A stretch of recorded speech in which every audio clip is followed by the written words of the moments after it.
మా చేను దగ్గరికి వచ్చాయి ఇప్పుడే. మేము ఆకుకూరలు కూరగాయలు అట్లా చాలా వేసాము. ఒకసారి చూపిస్తా చూడండి. ఈ లైన్ అంతా టమాటా చెట్లు, ఇదంతా ఇది వంకాయ. ఇలాగే ఇక్కడ దాకా వేసాము ఇదంతా. అండ్ ఇక్కడ వచ్చేసి ఉల్లిగడ్డ, ఉల్లి చేను అంటాం కదా అది.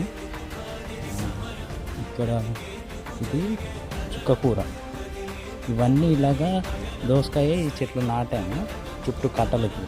ఎందుకంటే దోసకాయలు కూడా పెట్టాలి కదా, దానికి సపరేట్ ఇట్లా లైన్ పెట్టలేము, అందుకని చెప్పేసి ఇక్కడ పెట్టాము. ఇదేమో గోంగూర, తెల్ల గోంగూర.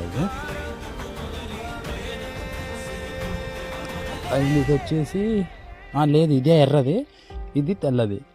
అది వచ్చేసి పుట్టుకూర, అది అక్కడ ఉన్నది. ఇందులో అయితే ఏం పెట్టలేదు. ఇక్కడ చిన్న మాడి ఉంది కదా, దీంట్లో కొత్తిమీర వేసాము. ఇదిగో చూడండి, ఇది కొత్తిమీర. ఇది ఇంట్లో పండించుకుంటే న్యాచురల్ ఉంటాయి కదా, అందుకనే మేము ఇంట్లో పండిస్తాం. అక్కడ బయట నుంచి తెచ్చుకునే పెస్టిసైడ్స్ అవి ఉంటాయి కదా, అవి తినడం అంత సేఫ్ కాదు. మనం పండించుకొని మనం తింటమే మనకు ఆరోగ్యంగా ఉంటాం. ఈ వీడియో నచ్చితే సబ్స్క్రైబ్ చేసుకోండి, బెల్ బటన్ ఆల్లో పెట్టుకోండి, నాకు కొంచెం హెల్ప్ఫుల్గా ఉంటుంది.